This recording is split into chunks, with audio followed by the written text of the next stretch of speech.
Hi everyone. I'm going to talk about toxic culture in organizations. So,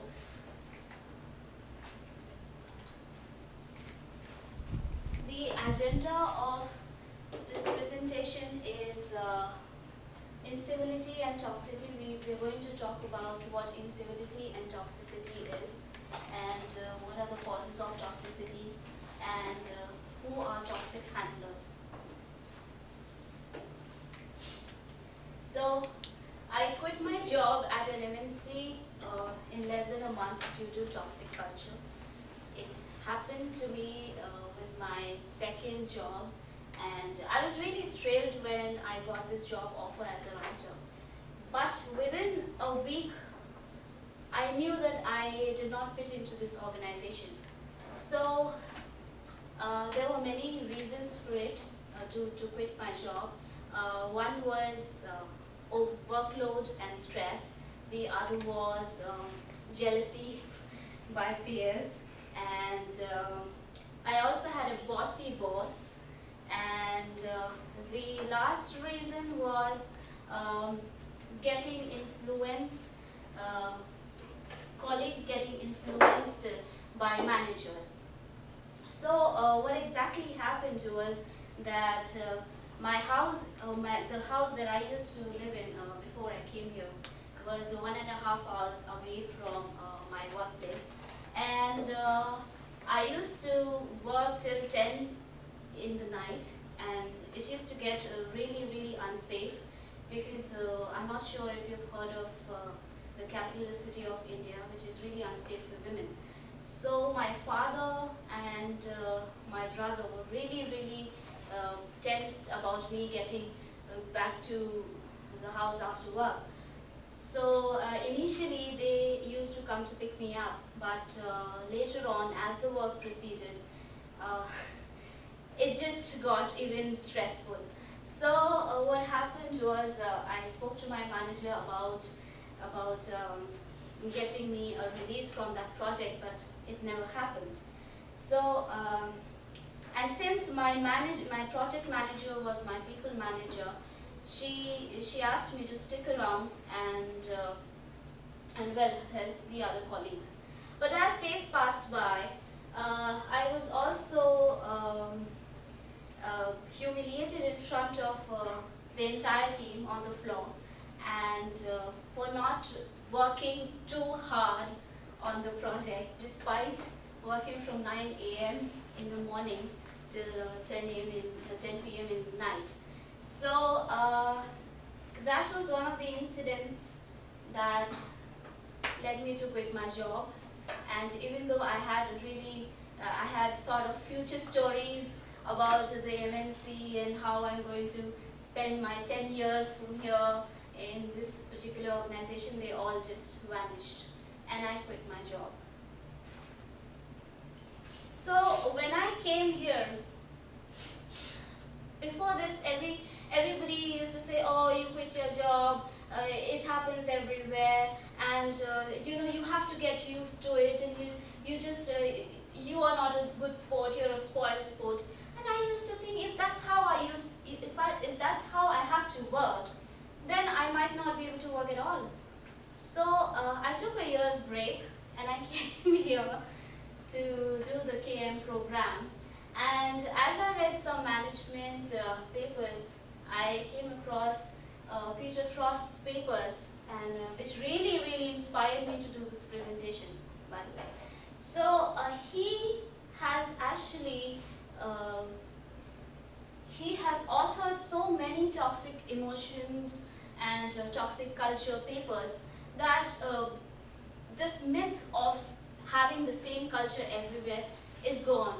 It's not there, and it's just that people perceive every organization to have a toxic culture. It actually does not prevail in many organizations. So he was a pioneer of coining the term toxic handlers. So I just want to give you a brief idea about incivility and how it leads to toxicity. Just imagine a situation where you go to a washroom and you find the toilet really dirty. You think about the person who used the toilet before you, what do you think? You must think, oh, he's an uncivil person, he must have done that, whoever he is, right? That's incivility. And incivility is a spark in the fire. So it leads to toxicity. Let me give you another example in an office setting, such as any colleague, you get to know from a colleague who's talking behind your back. Well, some people don't do anything about it, and some people confront them. The ones who confront them, they are the ones who get into toxicity. How? Because they are sensitive about emotions, they confront the colleague, and this disconnects their emotions from their peers and their work. So toxicity is an intense, energy-consuming, negative emotion, and that disconnects people from their job and their colleagues. There are some causes of toxicity. As I said, autocratic work environment wherein you have a bossy boss who's really into micromanagement and who's tyrant. Then you have no value for employees. That's another cause of toxicity. Then you have attrition. Attrition is downsizing the colleagues from its organization. Then you have policy changes and competition. There's another story about policy changes, my personal experience. My experience in my first job was really, really good. Why it was good? Because I had, since it was my first job, I used to put a lot of effort into my work. And even if I was stressful at that time, I used to get awarded. I had about 3 years of experience in that organization and 10 awards. Okay, so it's just that the organization valued its employees so much that it was not only me but also my peers who used to get awarded and motivated from the managers. So in 2011, this organization was acquired by another organization. And when it was acquired, most of the policies changed.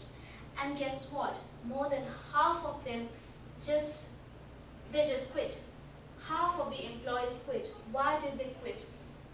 They said, some of the top performers in the team were my friends, and they said that our salaries have been slashed, and if we have to go to the US on a client visit, our stipend is halved. So how can we survive in such an expensive hotel?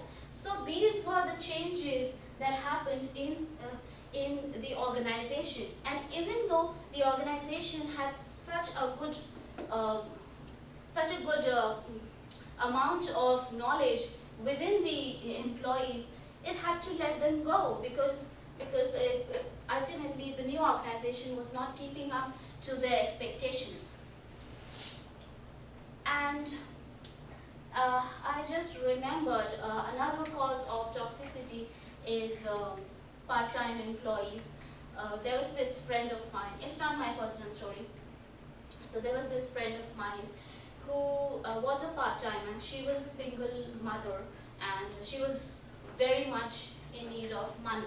So what happened, she joined this small organization as a writer, and she was humiliated by her boss a lot of times. So she used to come to me and ask me what I should do and where should I go. And by the way, she married a German. So she wanted to go back to Germany. So but she wanted money as well to go back. So what happened was eventually, after getting humiliated because she was a part-timer and they knew that she was a temporary person, they just kept humiliating her. And ultimately she quit. And she quit, and that was a very ugly resignation because, can I say this? She showed the middle finger to her boss and she said that you are not God, so you can't just say anything to me, and I'm not your servant, I'm an employee and I am not treated that way. So she quit. So that's another cause of toxicity. Uh, Not many people can handle toxicity, and it has to do with people's temperament, their personality, their emotions. Some people are strong and some people are not strong. Some people are very emotional. So there's this person, he's not anymore, and he was a 40-year-old bus driver in a transport company in Canada, and his name was Pierre Lebrun, and he had a speech impediment, and due to his speech impediment, many colleagues used to make fun of him, and he got to the point that he had a nervous breakdown one day, and he took out his gun and he killed 4 people, 4 colleagues. In his suicide note, he even mentioned that he wanted to kill some more people, but he just killed the ones who constantly nagged him, constantly made fun of him. And after that incident, he killed himself. So as I said, not many people can handle toxicity, and especially when it gets so brutal. This another picture reminds me of my third personal experience in my third company, and I had just joined this company, and the environment was really good. It was really good, but it was just our team that was really sad and really not motivated. And since I was just a newcomer, I didn't know exactly what was happening. So later I realized that it was the manager who used to talk really badly. She had a sharp tongue, and when she scolded someone, everybody could hear. So she was that loud. So she tried doing that with me, but it didn't work, because by that time, by my third jump to the organization, I kind of had some experience in handling toxicity. So, but there was this single mother who was very sensitive, and she used to bear the brunt of this manager's tyranny every day. So 5 months passed by, and it was still all gloomy and sad. So one day we all decided, the entire team decided, that let's have a skip level meeting, just in case any of you doesn't know what skip level meeting is. It's just that it's a manager meeting with the team, right? So we have a meeting with the manager's manager. So we had a skip level meeting with our manager's managers, who happened to be a vice president of the company. So we had a meeting with her, and we told her our issues concerned to the team, and she said, okay, I think I will do something about it. She did a lot more.